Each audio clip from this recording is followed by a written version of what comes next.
Sunglasses Dave, how you doing? Now I just wanted a word or two about palming. Yeah, I don't know any magician that does it to excess, but I know every magician does it at some point. And if you're learning palming, the one thing you dread is being caught with the item in your hand. So generally beginners and younger and newer magicians tend to rush putting the palmed item back or to the location they want it to end up, and that is when you get caught. The fear is because you know it's there, you think everyone else knows it's there, and they don't have a clue, as long as you're doing it well. And doing it well, when I say doing it well, doesn't mean hiding it well, it just means not acting any different than if you didn't have it. So if you're coming up to a palming, you want to palm a card while they shuffle it, or you know, anything like that, act the same beforehand leading up to it. So, you know, have your hands like this on a couple of routines. Yeah, have your hand on your knee, just relaxed and nonchalant. You know, have your hand there, have your hands in positions where if you had something palmed, no one would know. And if you do it, because if you haven't done any of that and you all of a sudden do that after 10 minutes of never doing it, people go, oh, why'd you put your hand there? You know, but if you're just relaxed and talking and how are you, and you know, what's your name, do this trick, do that trick, and all that, and you're just relaxed about it, people will never notice. They will never notice. If you're palming a card, if you palm a card and you give them the pack to shuffle, yeah, when you've got their card here, so they can shuffle it all day long, doesn't make any difference. And you can just stand here, relax, and let them get on with it, and never ask them for the pack back. Never say, oh, can I have the pack back now? All you do is, after they've shuffled about 3 or 4 times, you hold your hand out. I guarantee they'll put the deck in your hand. It's never failed me, and after doing it for thousands of times, it's never failed.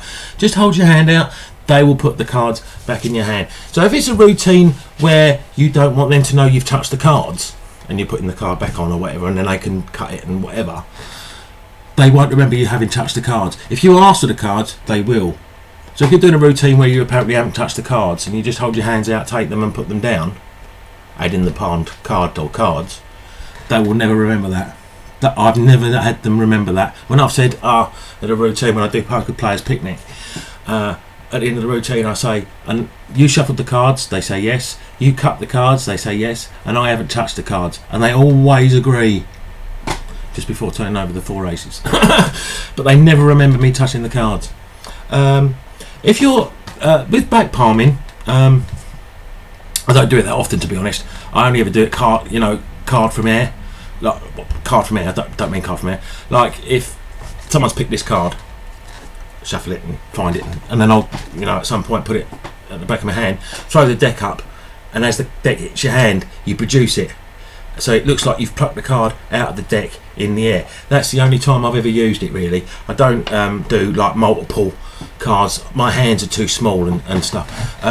Also, when you do palm it, yeah, when you produce it, don't produce it like that, because it kind of is the same. People who just think, well, that fits in his hand. If it fits in his hand, he can fit at the back of his hand. Tilt it as you do it so it's upright. I find that much more convincing. Yeah? And try not to have the corners poking through if you can help it. When you start practicing, that you'll be like that. So you'll see them.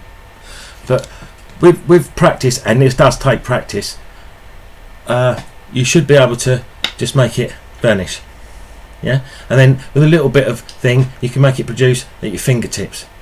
But that's all practice and just a little finesse thing. Yeah, but I don't really do it that much. As I say, I only do it really for the one trick. If you are going to thinking about the cards from air, they don't use, the magicians that do that don't use bicycle cards. They're far too thick. They use these, which is a much thinner deck, and it's specifically for palming. Manipulation, card manipulation, because that's a full deck of 52 cards, compared with that, which is like almost double the thickness.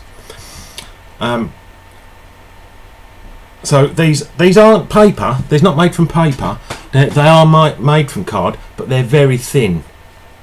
So, and also the backs are pink. You can, I think you can buy brown ones as well if you're coloured magician.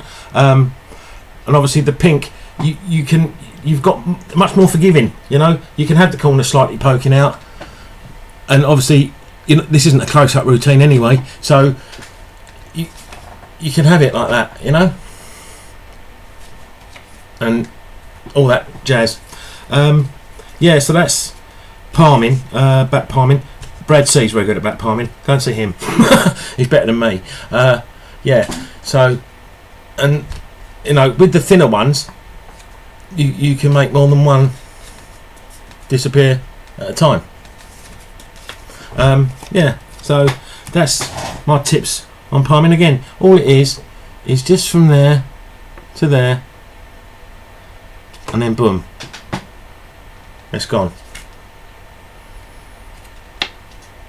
Yeah, I can't do it with my left hand. I've never bothered trying because I'm not a card from air person really.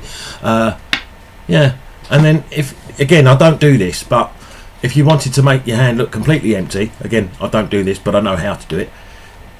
You have it like that, and then as you turn your hand, oh no, hang on, let's see. There we are. As you turn your hand over, you push it on the other side, so it's like that now. And then you push it with your thumb to show the other side, the front. Yeah, I'm trying to get that so you can. I'm not very good at hiding the angles, but you get the idea. So you can show the back of your hand and the front of your hand. But again, that's quite a lot of practice.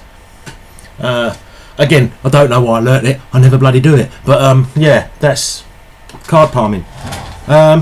Also, there's cigarette palming, which is a great little quick impromptu cigarette vanish. If you haven't got a thumb tip. And all that is it's palm there. Yeah, so you can take the cigarette and boom, it's gone. And when you first start practicing this with the thumb grip or whatever it's called, you'll find that your thumb will be much closer to your hand, like that, and much tighter, and you'll probably have a little bit of tension in your hand. As you practice it and get used to it more and more, you can have your thumb further and further away from your hand, and you can wiggle it more, and then boom. Yeah, and you can do it with like 2 or 3 cigarettes as a cigarette production,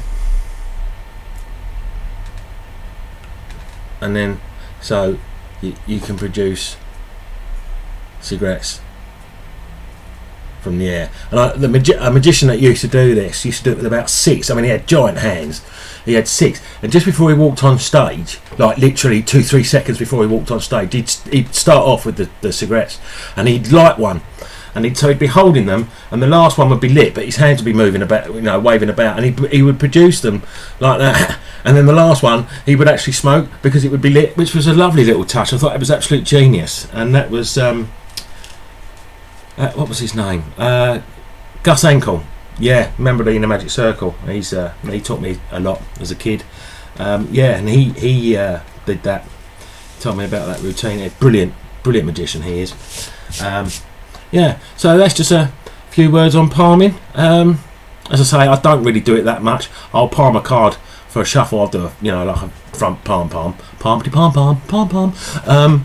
Yeah, I don't really do the manipulation. It's just something extra I've bought and learnt years ago. So that's it. Sunglasses Dave.